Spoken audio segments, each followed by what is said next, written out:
दा बिदिनो गोबांथार खामानि दङ एफआरसिनि आन्दाराव जायफ्रा हा मोननांगौ जायफ्रा मोननांगौ अधिकार दङ जिहेतु एफआरसि कमिटि दंखायो आरो एरियाफोरखौ आइडेन्टिफाइड जानानै दंखायो बिथांमोननो इमिडियेटलि एफआरसिनि दारैहाय हा होनायनि बेबस्थाखौ बिटिसि सरकारा खालामनांगौ आं बेखौनो दिनै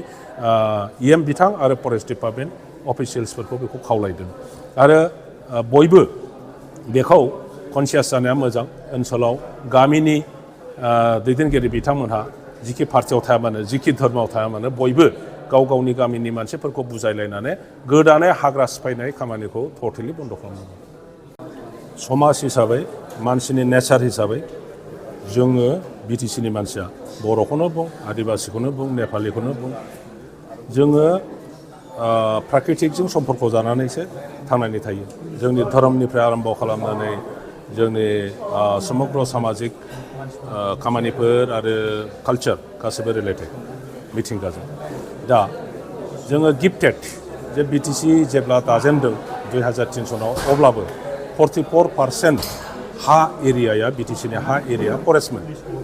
नाथाय लासै लासै बहुत एजेन्सिया जोंनि हाग्राखौ फोजोबनायनि धान्दाजों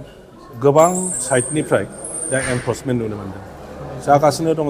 दं खिन्थु रिसेन्टलि जोंनि बे रानिखाता रेन्जनि सिङाव मोनसे समावहाय 2 मासनि आगोल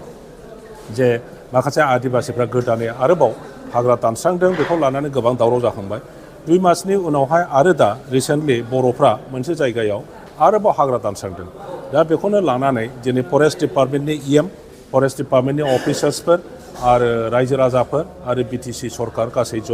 इन्टेलेक्सुयेल्सफोरखौ लानानै मोनसे सावरायदों आं बेखौनो साजेसन होदों माखासे देवानिफोर दङ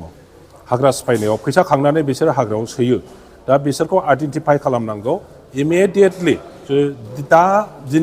दानिफ्रायनो आरम्भ खालामनानै बिसोरखौ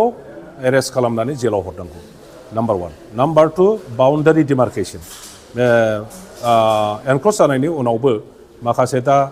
वाइल्ड लाइफ सेंसुरियाव सोबाय बेखौ सार्भे खालामबाय सार्भे खालामनानै बेखौ अलरेडि प्रपजालाव फैखाबाय दा बेफोरखौ मिन्थिनानैब्लाबो गोदान हाबगासिनो दङ दा बेफोरखौ जेबो माइगाब जुजाय खालायाबालानो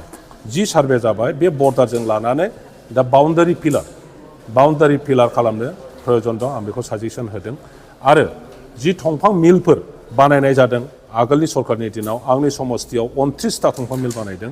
बेखौ इमिडियेटलि बन्द खालामजोबनानै डिसमेन्टेल खालामजोबनांगौ खारन दंफां मिल खालामनायनि उनावहाय खालि हाग्रायाल' धंस जायाखै गामियाव जेसेबां समायना मोजां फ्रुट्स बियारिं खान्थाल जाथों थाइजौ जाथों लिसु जाथों जेसेबां गिदिर बिफांफोर दङ बेफोरखौ दानफायजोबनानै फानहरदों खारन बयहाबो मोनसे थाखा फैसानि समस्या फैयो जेब्लानो समस्या फैयो बेखौनो कमप्रमाइज खालामो मानसिफ्रा दंफांखौ फानहरो दा बे हिसाबै बर' गामिफ्राव गय बिफांनि बादै गिदिर बिफांखौनो नुनो मोनला बे अबस्थायाव फैदों